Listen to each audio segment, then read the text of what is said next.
It's David Fuller from the Tablet Academy. So this is the camera app, and it's a bit more clever than you think.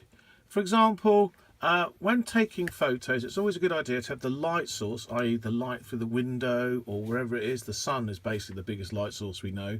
Put that behind you and have the children or whatever you're photographing in front of you. But even then, depending on brightness levels, summer days, etc., it can be an issue about bright light or dark spaces. And one of the simple things you can do that is to change the exposure of the image.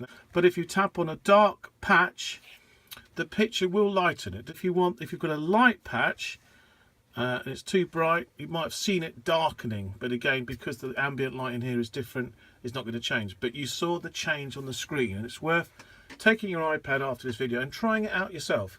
If the image is too dark, tap on a dark patch and it will lighten, and if it's too bright, tap on a light part and it will then darken. That's a really nice feature. We've also got here some controls. HDR, mine is off. If you want to leave it on, what it does is it takes a number of pictures and chooses the best one. And the issue there is how much memory you've got. If memory's not an issue, turn it on, because it always gives you the best picture. You have a self timer, is the next one. So you can have a selfie. So you set it up, press the button, give yourself 5 seconds to get in position, and away off you go.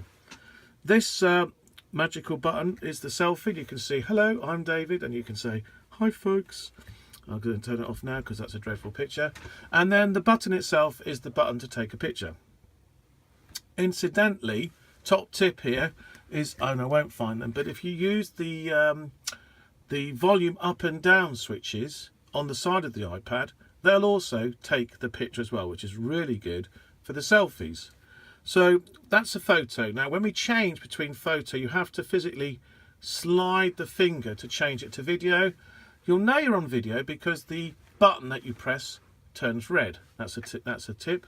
You also have this amazing feature called slow-mo, and slow-mo, don't know, it's about 256 frames per second. iPad Air 2s were the first to have it on the iPad. iPhones have had it for a lot longer. So if your iPad is an iPad Air 2, you'll have slow-mo, and that really makes a difference for some of the science experiments you want to do or learning about the world. You can slow motion right down, and it's fantastic.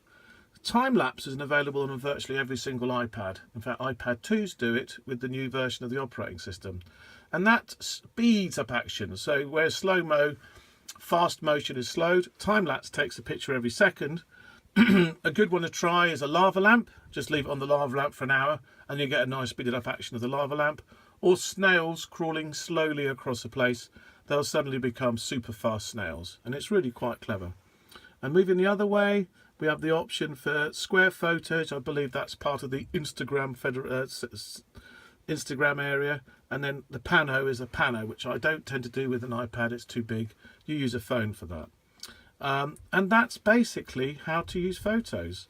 Don't use the zoom is the final thing. We've got a zoom capability here, but you're far better off taking the picture and cropping it within the Photos app, which I'll do another session on later, than zooming, because the photo will look rubbish. I hope you found that useful. Thank you very much. Goodbye.